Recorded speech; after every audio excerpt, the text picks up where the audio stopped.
सबसे पहले मैं आप सब लोगों का अभिनंदन करना चाहता हूँ, आप सब लोगों का आभार व्यक्त करना चाहता हूँ कि आप सब मीडिया के मित्रों ने भी फ्रंट लाइन पर रह करके और आप में से बहुत सारे लोगों ने तो अपने जीवन को खतरे में डाल करके इस आपदा की अवस्था में विषय ठीक से प्रशासन और सरकार के समक्ष पहुँचे। और जो मीडिया का पहला दायित्व है कि सरकार और प्रशासन का संदेश जनता तक और जनता के हालात और वास्तविकताओं से सरकार और प्रशासन को रूबरू कराना, इस दृष्टिकोण से आप लोगों ने अपनी जिम्मेदारी का बहुत जिम्मेदारी पूर्वक निर्वहन किया है। मैं आप सबको हाथ जोड़ करके उसके लिए प्रणाम करता हूँ, आप सबका अभिनंदन करना चाहता हूँ। मैं केवल मेरे व्यक्तिगत तरफ से नहीं, भारतीय जनता पार्टी की तरफ से और माननीय प्रधानमंत्री जी की तरफ से भी आप सबका आभार व्यक्त करना चाहता हूं, आप सबका अभिनंदन करना चाहता हूं। मित्रों, वैश्विक समस्या थी और पूरी दुनिया आज चुनौती से जूझती हुई हमको दिखाई दे रही है। दुनिया के बड़े बड़े ऐसे देश जो दुनिया का नैरेटिव सेट करते थे, वो देश धराशायी हुए, हम सब ने देखा। और इस चुनौती के सामने घुटने टेकने को मजबूर हो गए। लेकिन देश के यशस्वी प्रधानमंत्री जी ने जिस तरह से दूरदृष्टिपूर्ण निर्णय किए, कठोरता के साथ में सारे किए गए निर्णयों का पालन किया और करवाया। राज्यों की सरकारों ने भी जिस तरह से यथोचित सहयोग किया, जिले में प्रशासनिक अमले के अधिकारियों ने भी जिस तरह से काम किया, निश्चित रूप से आज हम सब ये गर्व के साथ में कह सकते हैं कि पूरी दुनिया के परिप्रेक्ष्य में हम बहुत बेहतर होकर के आज खड़े हैं। भारत की परिस्थिति को यदि हम कंपेयर करें, दुनिया के 15 ऐसे देश, चाइना को अलग छोड़ दें, बाकी दुनिया के 15 बड़े देश जिनमें सबसे ज़्यादा नंबर ऑफ केसेस हैं, उन सब की टोटल पॉपुलेशन जो है वो 140 करोड़ है, 142 करोड़ है मोर प्रिसाइज। भारत की आबादी आज की तारीख में 137 करोड़ है। उन 15 देशों के सामने कुल मिलाकर के जितनी आबादी को कैटर करना था, उतनी आबादी भारत में अकेले थी। उनमें अमेरिका जैसे, जर्मनी जैसे, इटली जैसे, फ्रांस जैसे, इंग्लैंड जैसे देश थे, रशिया जैसे देश हैं, जिनकी संसाधनिक क्षमता, इंफ्रास्ट्रक्चर कैपेसिटी हमसे बहुत बड़ी थी, कई गुना हमसे ज़्यादा बड़ी थी। लेकिन फिर भी सभी स्तरों पर सरकार ने जिस तरह से काम किया और समाज ने जिस तरह से रिस्पॉन्सिबली बिहेव किया, कुछ एक उदाहरणों को छोड़ करके, उसी का परिणाम है कि आज हम दुनिया के उन सारे देशों की तुलना में नंबर ऑफ केसेस के दृष्टिकोण से उन सारे देशों में अगर तुलना करें तो आज हम लगभग 1,50,000 के आसपास पर हैं फिगर पर, जबकि उन देशों में जो है ये संख्या 15 देशों की टोटल पॉपुलेशन जिनकी भारत के लगभग बराबर है, उन देशों की संख्या जो है वो संख्या 50 लाख के आंकड़े पर खड़ी पहुंच रही है। और total number of active patients के हिसाब से भी आज हम देश के दुनिया के सबसे बेहतरीन स्थिति में हैं, उन 15 देशों की अपेक्षा में, तुलना में। फर्टिलिटी के हिसाब से भी जो है, मोर्टेलिटी के हिसाब से भी हम उनसे कहीं भी 32वां हिस्सा जो है, टोटल जितनी मोर्टेलिटी हुई है उन देशों में, उसका 32वां हिस्सा ही केवल भारत में हुआ। निश्चित रूप से इससे जो है ऐसे सारे लोग जिन्होंने कोरोना के लिए फ्रंटलाइन वॉरियर्स के रूप में काम किया है, वो और विशेष रूप से हमारी सरकार और माननीय प्रधानमंत्री जी के निर्णय जो है उसके लिए जिम्मेदार हैं। हम सब लोग इसके ऊपर गर्व कर सकते हैं। किसी भी ऐसी आपदा के समय में पूरा देश और समाज किस तरह से बिहेव करता है, किस तरह से रिएक्ट करता है, ये अपने आप में एक बहुत बड़ी जो है वो देखने की चीज़ हो सकती है। हम सब भारतीय निश्चित रूप से इस बात पे भी गर्व कर सकते हैं कि इस आपदा के समय में भारत के लोगों ने समाज के अभावग्रस्त व्यक्ति की चिंता करके संभालने का जज्बा जो है वो प्रदर्शित किया है। पूरी दुनिया के परिप्रेक्ष्य में ये अनूठा उदाहरण केवल भारत में ही देखने को मिलता है, जहां समाज ने अपने अभावग्रस्त व्यक्ति की चिंता अपने स्तर पर की है। ऐसी किसी भी आपदा के समय में सबसे पहली चुनौती, सबसे पहली गाज जो है वो गरीब व्यक्ति पर गिरती है। देश के ऐसे गरीबों को संभालने के लिए देश की सरकार ने, माननीय प्रधानमंत्री जी ने निर्णय किया, 1,70,000 करोड़ रुपए का गरीब कल्याण पैकेज अनाउंस हुआ। गरीब आदमी को भोजन के लिए अन्न मिले, उसके गैस के सिलेंडर में गैस भराई जा सके, उसको अपनी दैनंदिन आवश्यकता के लिए जो है हाथ में कैश मिले, इसकी चिंता करते हुए देश की सरकार ने 42 करोड़ खातों में 62,000 करोड़ रुपए जो है सीधा प्रत्यक्ष डीबीटी के माध्यम से ट्रांसफर किया। 62,000 करोड़ कैश ट्रांसफर के अतिरिक्त जो है प्रत्येक गरीब को अन्न मिले भोजन के लिए, एनएफएसएम में रजिस्टर्ड ऐसे सारे लोगों के लिए माननीय प्रधानमंत्री जी के मार्गदर्शन में देश की सरकार ने राज्यों को प्रत्येक व्यक्ति को दाल और प्रत्येक व्यक्ति को अनाज राशन के लिए वो मिले, इसके लिए राज्यों को तुरंत जो है free of cost in addition to whatever they are getting, उसके जो अपना राशन की व्यवस्था से, पब्लिक डिस्ट्रीब्यूशन सिस्टम से जो मिल रहा था उससे अतिरिक्त मिले, इसको जो है स्वीकृति प्रदान की। जो कंस्ट्रक्शन में लेबर काम कर रही थी, क्योंकि सबसे ज़्यादा वनरेबल वही थी, वो एकदम से स्टैंडर्ड हो गए थे। हम सब ने देखा देश भर में जितने लेबर का माइग्रेशन हुआ उसमें मेजॉरिटी ऑफ लेबर जो है वो कंस्ट्रक्शन सेगमेंट में काम करने वाली थी। 30,000 करोड़ रुपया बिल्डिंग कंस्ट्रक्शन से इसका जो भारत सरकार के पास था उसको राज्यों को तुरंत मुहैया कराया गया। उसी के माध्यम से राज्य सरकारों ने अपने स्तर पर गरीबों को जो है तुरंत पैकेज देने की दिशा में काम किया। राजस्थान में भी अभी मैं रिव्यू कर रहा था, राजस्थान में भी जो गरीबों को सीधे खाते में 2,500 करोड़ रुपया ट्रांसफ़र किया गया। ये BOCW का पैपी का पैसा और जो EPF का पैसा था उसी के माध्यम से ये डिस्ट्रीब्यूशन हुआ। इस सब के अतिरिक्त ऐसे सारे गरीब लोग जो इस समय में बेसहारा हो गए थे, बेघर हो गए थे, आवासहीन हो गए थे, इमोटिव प्रेशर के कारण से अपना स्थान छोड़ करके उस जगह से छोड़ करके निकल गए थे, उन सब लोगों के आवास, उनका शेल्टर होम बनाना, उनकी भोजन की व्यवस्था, इन दोनों के लिए भी देश की सरकार ने गरीब कल्याण पैकेज में 11,500 करोड़ रुपया SDRF के माध्यम से तुरंत राज्यों को स्वीकृत किया। इस सब के बाद में जो दूसरा प्रभाव गरीब किसान से लेकर के हमारे उद्योग धंधों तक, क्योंकि वो रोजगार के प्रदाता हैं, MSME सेक्टर से लेकर के छोटे ट्रेडर तक सब लोगों के सामने एक चुनौती थी। माननीय प्रधानमंत्री जी ने इस संकल्प के साथ में कि हम देश को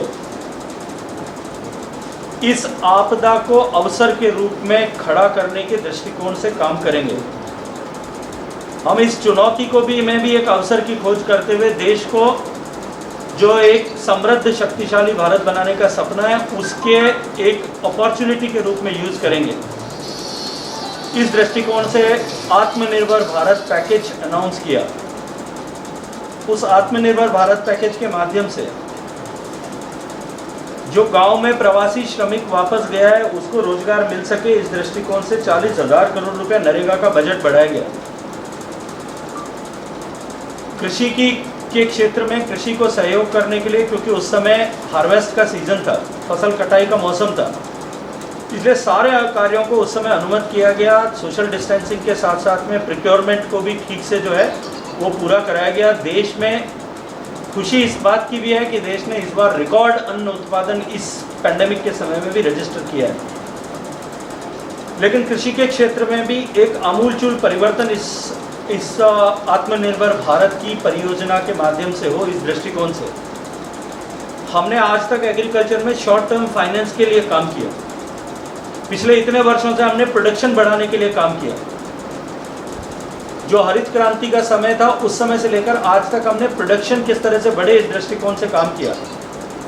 लेकिन प्रोसेसिंग से, दुर्भाग्य से प्रोसेसिंग पर हम उतना ध्यान नहीं दे पाए थे। देश की सरकार ने 1 लाख करोड़ रुपए केवल प्रोसेसिंग इंफ्रास्ट्रक्चर के लिए खर्च करने का इस आत्मनिर्भर भारत के माध्यम से प्रावधान किया है। और साथ ही साथ में जो एग्रीकल्चर का एलाइड सेक्टर है, उस एलाइड सेक्टर को स्ट्रेंथन करने के लिए भी 56,000 करोड़ लाइफ स्टॉक और फिशरीज में,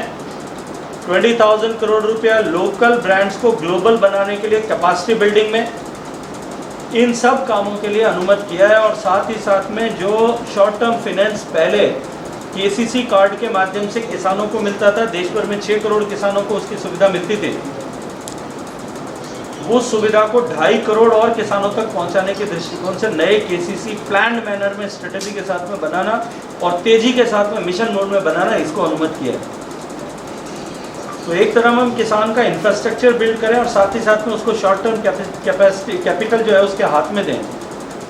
और माननीय प्रधानमंत्री जी ने जो किसान सम्मान निधि योजना के माध्यम से जो पैसा देना था, वो भी एक राहत के रूप में तुरंत सब किसानों को, लगभग देश के 9.5 करोड़ किसानों के खाते में पैसा 18,000 करोड़ रुपया ट्रांसफर किया।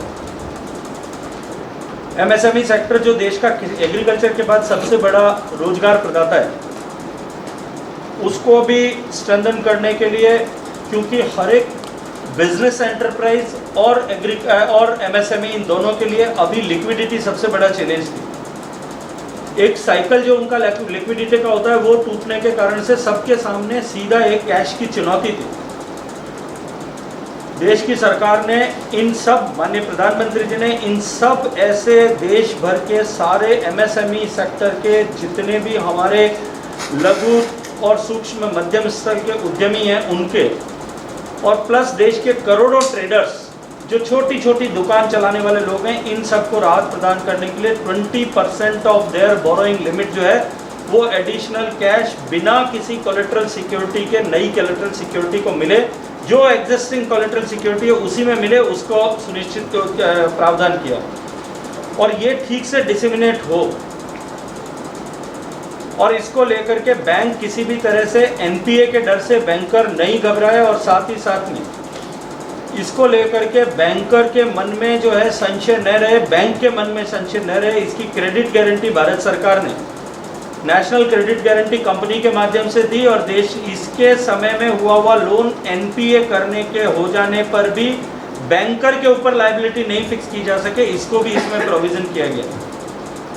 जो गरीब छोटे छोटे मजदूरी करने वाले लोग हैं,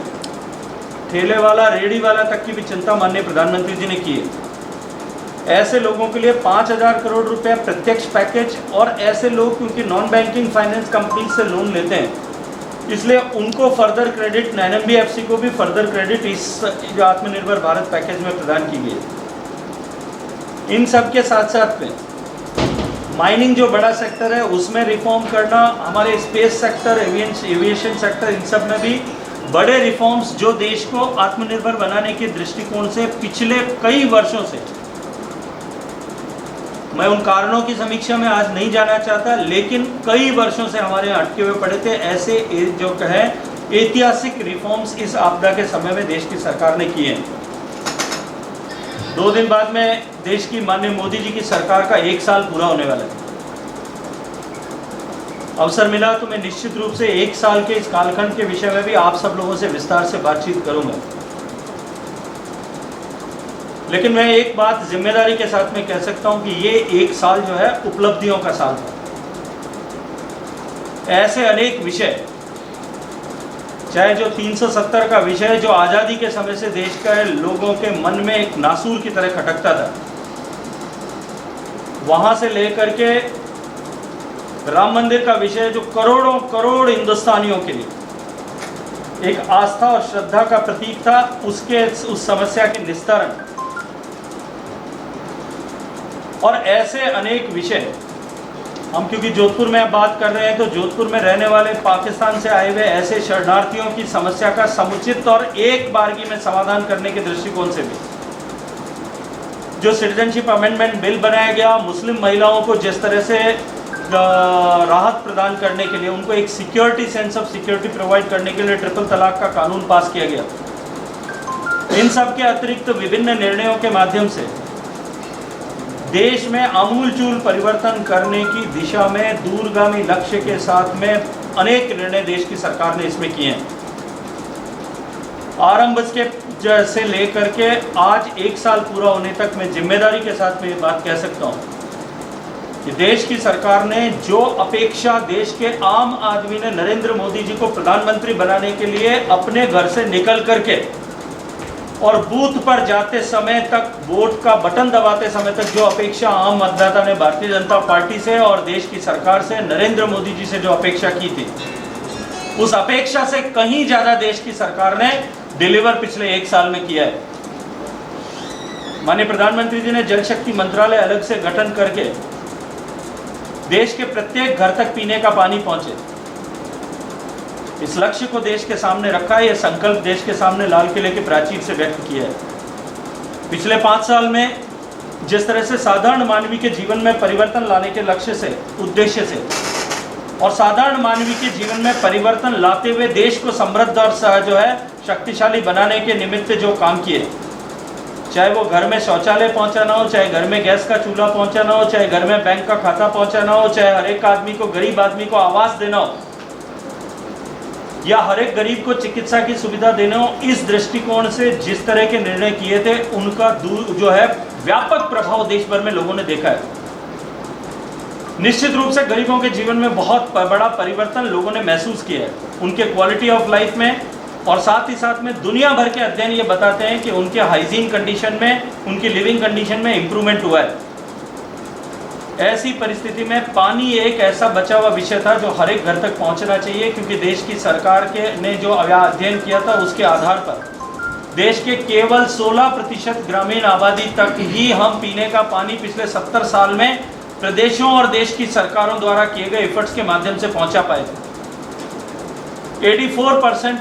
पॉपुलेशन जो है उसके घर की महिला को आज भी ड्रेजरी करनी पड़ती थी, कहीं 100 मीटर, कहीं 200 मीटर, कहीं 500 मीटर, और अपने पश्चिमी राजस्थान में कई किलोमीटर तक महिलाओं को पैदल सिर पे पानी रख करके लाना पड़ता था। हर घर तक पीने का पानी पहुंचे, इस लक्ष्य के साथ में योजना प्रारंभ की। और मैं प्रसन्नता के साथ में ये बात कह सकता हूँ कि पिछले 1 साल में, जो 1 साल पहले 15 अगस्त को माननीय प्रधानमंत्री जी की घोषणा के बाद में जो इसकी गाइडलाइंस बनी थी, उसके बाद में जो हमने लक्ष्य अपने लिए उस साल के लिए रखा था, 2019-20 के लिए जो लक्ष्य रखा था, हमने लक्ष्य से अधिक आंकड़े को छूने में कामयाबी प्राप्त की है। कुछ राज्यों ने इसमें उत्कृष्ट प्रदर्शन किया है,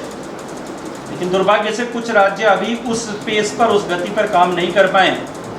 हमने लगातार इस लॉकडाउन के पीरियड में भी उनसे वार्ता की है, उन राज्यों को प्रोत्साहित किया है कि अब की बार जो है और अधिक तेजी से काम करने की आवश्यकता है, ताकि हमारा राज्य कहीं इसमें लक्ष्य से न पिछड़ जाए और राज्यों के बीच में इसमें प्रतियोगितात्मक माहौल रहे। इस दृष्टिकोण से हमने इंसेंटिवाइजेशन फंड का प्रावधान किया। जो राज्य अच्छा काम करेगा उसको और अधिक पैसा देंगे, ताकि एक स्वस्थ प्रतियोगिता राज्यों के बीच में रहे। हम इस दिशा से, निश्चित रूप से इस दिशा में काम कर रहे हैं। मैं अपनी बात समाप्त करूं उससे पहले भारतीय जनता पार्टी परिवार ने और भारतीय जनता पार्टी के साथ में जो है समान विचारधारा रखने वाले संगठनों ने जिस तरह से इस आपदा के अवसर में पूरे जिले में और प्रदेश में जिस तरह से काम किया है, लाखों लोगों तक, पीड़ित लोगों तक भोजन पहुंचाना, अभावग्रस्त लोगों तक के महीने भर के भोजन की आगे चिंता करना, और बिल्कुल निष्प्रय भाव से,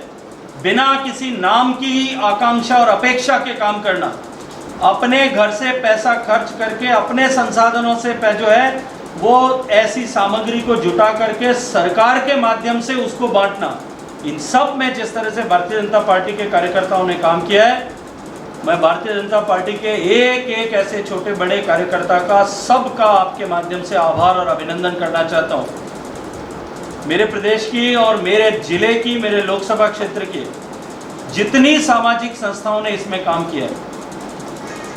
जिन छोटे छोटे घरों की ऐसी महिलाओं ने भी, जिनके शायद इस बात का भी अंदेशा नहीं था कि उनके घर में आने वाले 1 महीने बाद में क्या स्थिति बनेगी, उन लोगों ने भी जिस तरह से इस आपदा के समय में अपनी क्षमताओं से बाहर जाकर के काम किया है, उन सब के भी चरणों में मैं प्रणाम करना चाहता हूं। उन सब के चरणों में भी मैं अपनी तरफ से मस्तक रख करके अभिवादन करना चाहता हूं। आप सब मित्रों का बहुत सारा धन्यवाद। और आज बैठक भी जिला प्रशासन ने जिस तरह से काम किया है, इस वैश्विक आपदा के समय में जिस तरह से उन्होंने जो है इसको संभालने में प्रयास किया, प्रारंभिक स्तर पर उसमें जो कमियां रही थी, जो कमजोरियां रही थी, उसके कारण से हमारे यहाँ ये नंबर बढ़ा। लेकिन नंबर बढ़ने के बाद में जिले के प्रशासन ने और जिले के चिकित्सा के क्षेत्र में काम करने वाले लोगों ने, सारे कोरोना वॉरियर्स ने जिस तरह से दमखम के साथ में काम किया है, अब नेशनल ट्रेंड भी जिस तरह से फ्लैटन हुआ, उसी के साथ साथ में जोधपुर में भी हम अपने ट्रेंड को फ्लैटन करने में, उसको कम करने में कामयाब हुए हैं। मैंने जिला प्रशासन के लोगों को इसके लिए बधाई भी दी है, उनका अभिनंदन भी किया है। जो कुछ चूक हमसे हुई थी, जो कुछ कमियां कमजोरियां रह गई थी, वो निश्चित रूप से हमारे लिए एक सीखने के अवसर के रूप में थे, ताकि आने वाले समय में हम अपने आप को ऐसी किसी आपदा के समय में अपने आप को और अधिक जिम्मेदारी के साथ में काम करें, और ये आपदा लंबे समय तक हमारे बीच में रहने पर भी हम अपने ज़िले को उस दृष्टिकोण से बचा करके रखें, ऐसे निर्देश उनको दिए। इसी के साथ में इस आपदा के समय में कई सारी चुनौतियां देश को देखनी पड़ी। पूरी दुनिया जब संकट झेल रही थी, वो तो हम झेल ही रहे थे, लेकिन हमारे ईस्टर्न कोस्ट में दुनिया का जो, और हमारे देश के लिए तो जो 50 साल का सबसे बड़ा तूफान था, हमने देखा है। लेकिन देश की सरकार ने उड़ीसा और वेस्ट बंगाल की सरकार के साथ मिलकर के जिस तरह से काम किया,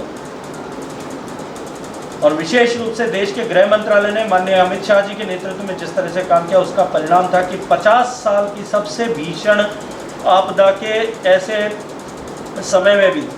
एक भी कैजुअलिटी रजिस्टर जो है, इसके कारण से एक भी कैजुअलिटी रजिस्टर नहीं होने पाई,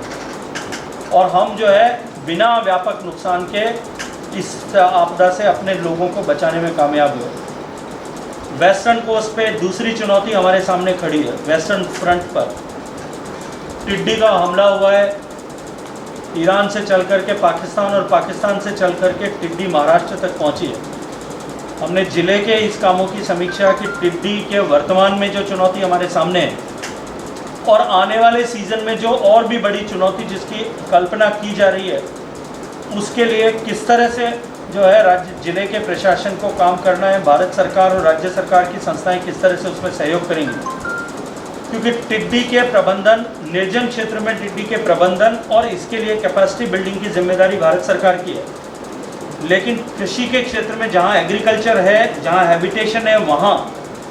इसका प्रबंधन करना, नियंत्रण करना ये राज्य के जिम्मे है। राज्य का जो paste and disease control act है, उसके आधार पर राज्य को हर यथोचित सहयोग इसके दिशा में प्रदान करना, इसकी जिम्मेदारी पूरी किस तरह से हम मिलकर के निर्वहन कर सकते हैं, इसके निर्देश अभी राज्य जिला प्रशासन को दिए। सर, आपने कई प्रेस विज्ञप्ति सही लगातार राज्य सरकार का हमला हुआ कि वह जनता के हक का काम आ रही है, कई तरह की चुनौतियाँ, कई तरह की कामें भी आपने बताई। क्या आपको लगता है कि राज्य सरकार अपनी भूमिका खुद से नहीं निभा पाई है कोरोना मामले में? देखिए,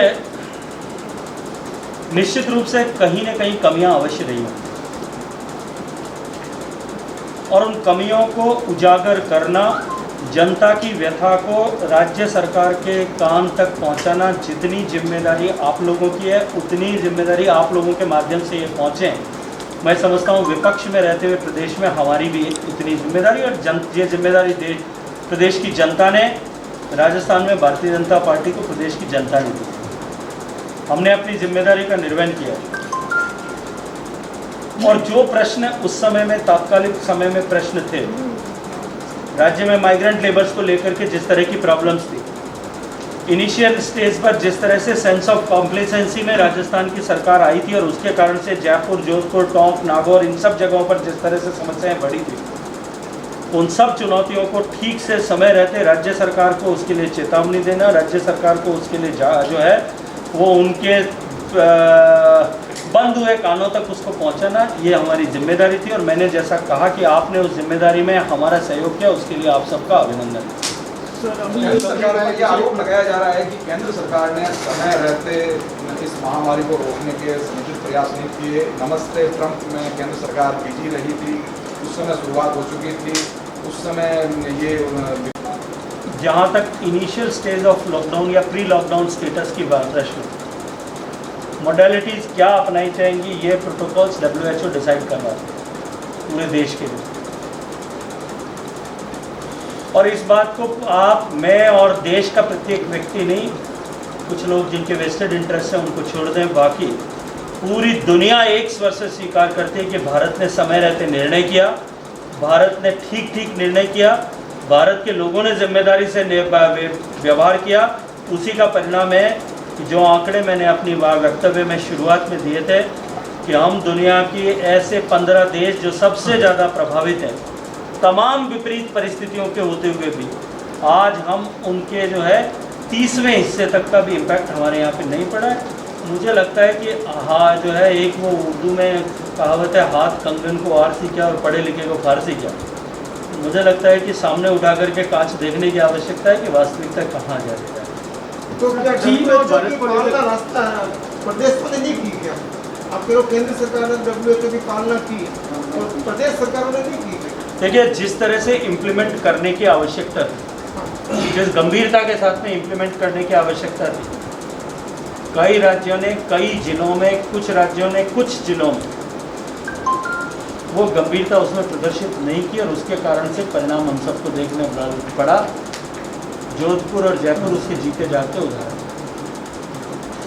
मुख्यमंत्री का एक स्टेटमेंट है साहब कि कोरोना का संक्रमण काल निकल जाए। घोड़े और मैदान खुले हैं, जितने उनके लिए खुले उतने हमारे लिए भी खुले हैं,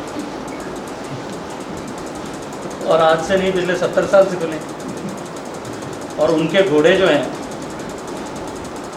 देश के कुल 4-5 प्रदेशों तक ही दौड़ने लायक रह गए, बाकी सब जगह घोड़े बंद होकर के रिटायर हो। और पूरे देश की जनता ने उनके घोड़ों की हैसियत और उनके घोड़ों के दौड़ने की ताकत जो है उनको दिखा दी है।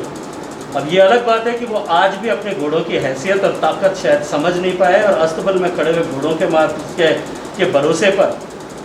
ऐसी भीषण लड़ाई में अपने घोड़ों को झोंकना चाहते हैं। मुझे लगता है कि उनको इंट्रोस्पेक्ट करने की आवश्यकता है। सर, एक चीन और भारत की जो सीमा पर जो टेंशन चल रही है उसको लेकर काफ़ी स्टूडेंट भी परेशान हैं जो वहाँ पर स्टडी कर रहे हैं, उनको लेकर आप क्या करें? देखिए, निश्चित रूप से दुर्भाग्यपूर्ण है और चीन का रवैया निश्चित रूप से ही इस समय में दुर्भाग्यपूर्ण है। नेपाल में लेपुलेख दर्रे पर जो सड़क बनाई है भारत सरकार ने, हमारे बिल्डिंग रोड ऑर्गेनाइजेशन ने जो काला पानी से लेपुलेख तक सड़क बनाई है 80 किलोमीटर की, उसको लेकर के जिस तरह से भारत और नेपाल के बीच में जो पिछले सदियों से जो सौहार्दपूर्ण संबंध थे उन संबंधों को खराब करने के दिशा में जिस तरह से कूटनीति की है, निश्चित रूप से चिंता का विषय है। लेकिन ये बात हम सबको माननी चाहिए कि देश समर्थ हाथों में है और हम हर एक जो है कृत्य का जो है ठीक प्रत्युत्तर देने के लिए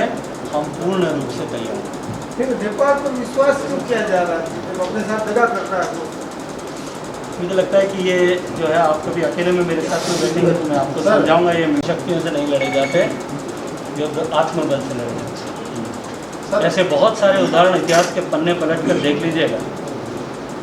जब कुछ लोगों ने मिलकर के हज़ारों लोगों की सेनाओं को हरा करके वापस भेजा है।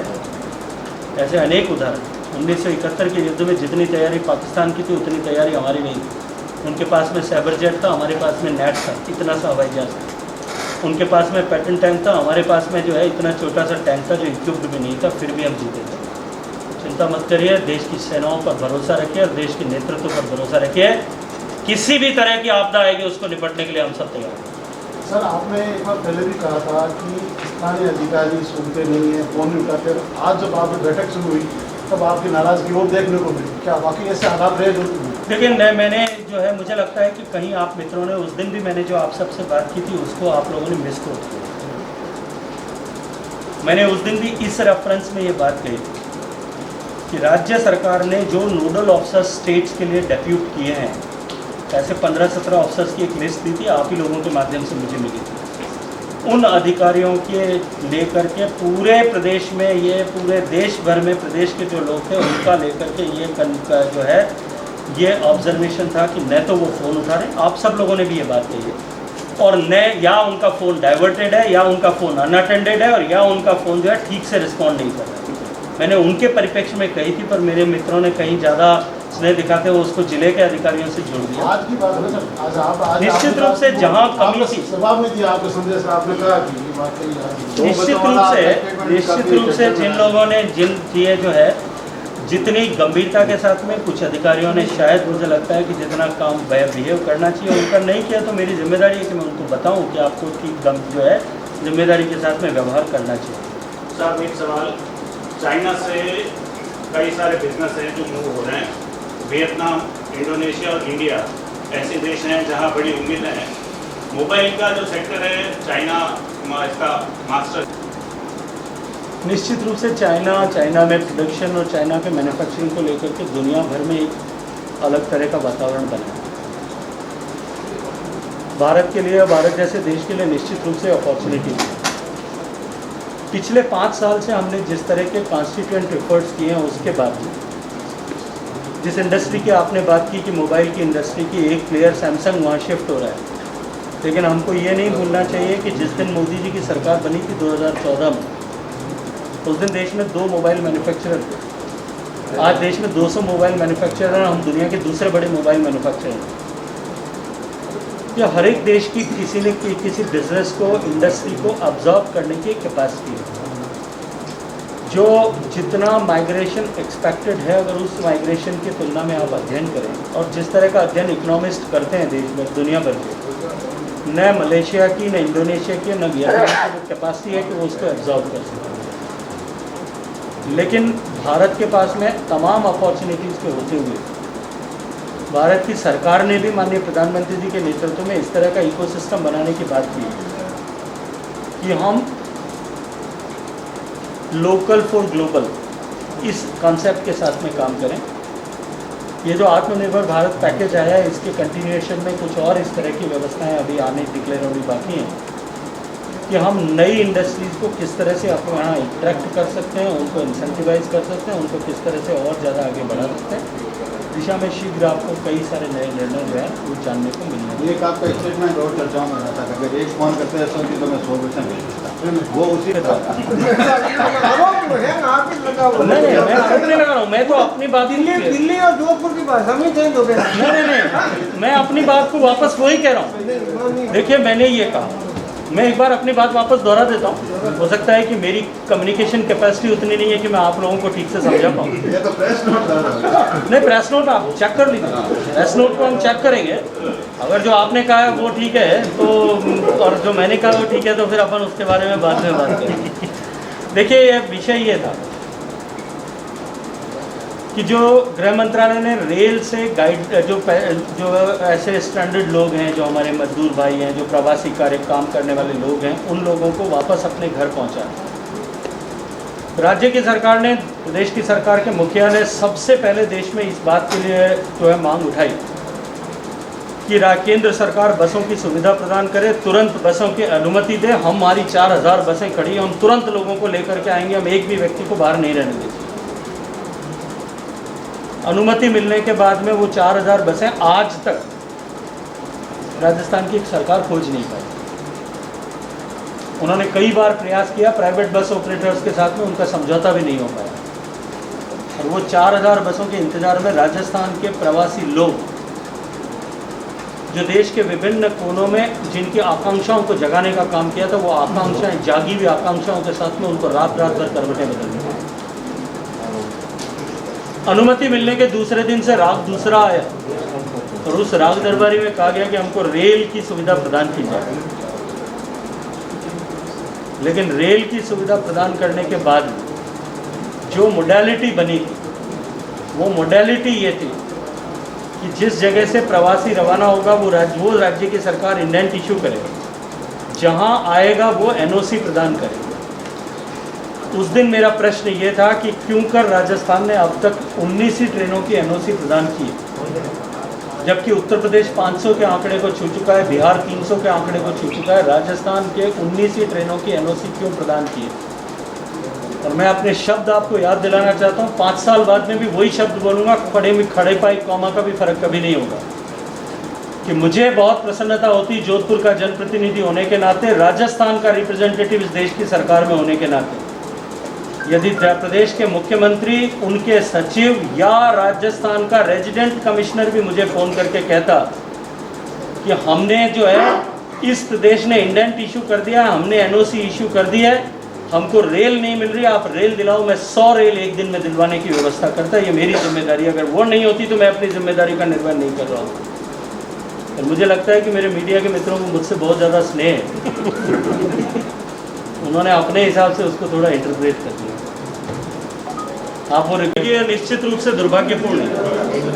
है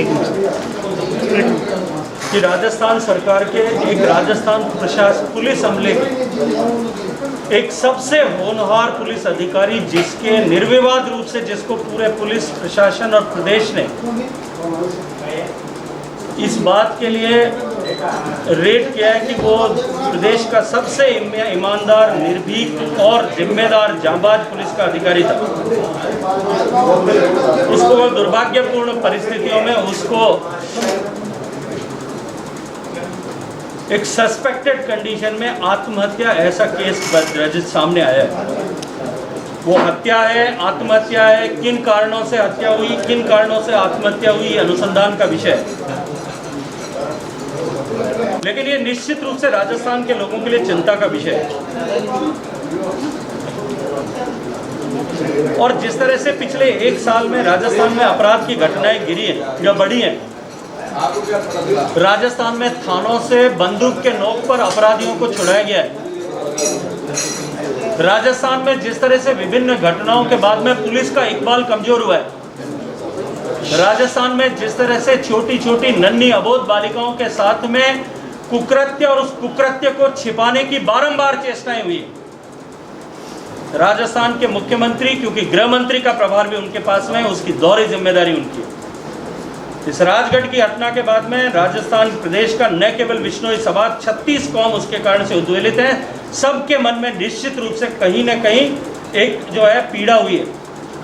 राजस्थान भर का पुलिस का अमला भी निश्चित रूप से इसके कारण से पीड़ित है। किन लोगों की प्रताड़नाओं के कारण से उनको इस तरह का कदम उठाना पड़ा, यदि उन्होंने उठाया है,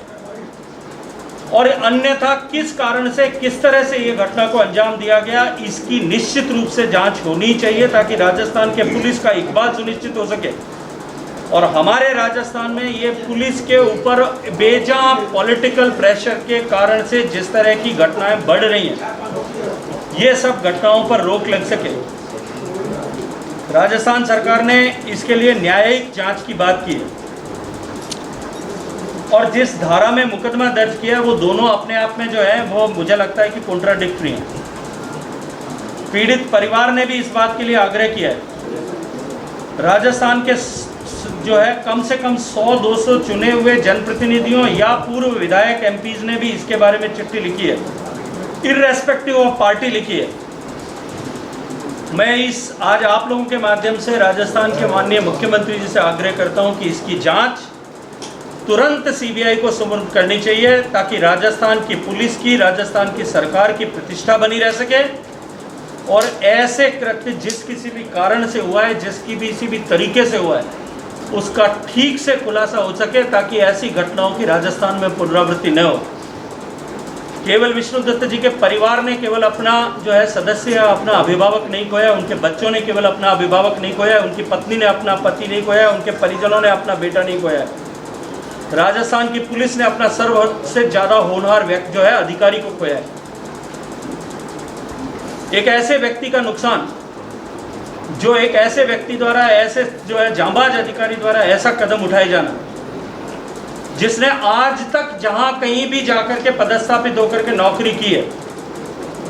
वहां की लाखों जनता ने जिसको एक देवता के रूप में हमेशा माना, एक न्याय के पुजारी के रूप में जिस तरह से माना, उन सब लोगों का विश्वास भी कहीं न कहीं खंडित हुआ है। उनके विश्वास को बनाने के लिए आवश्यक है कि राजस्थान की सरकार तुरंत सीबीआई की जांच का आदेश इस पर प्रसारित करे।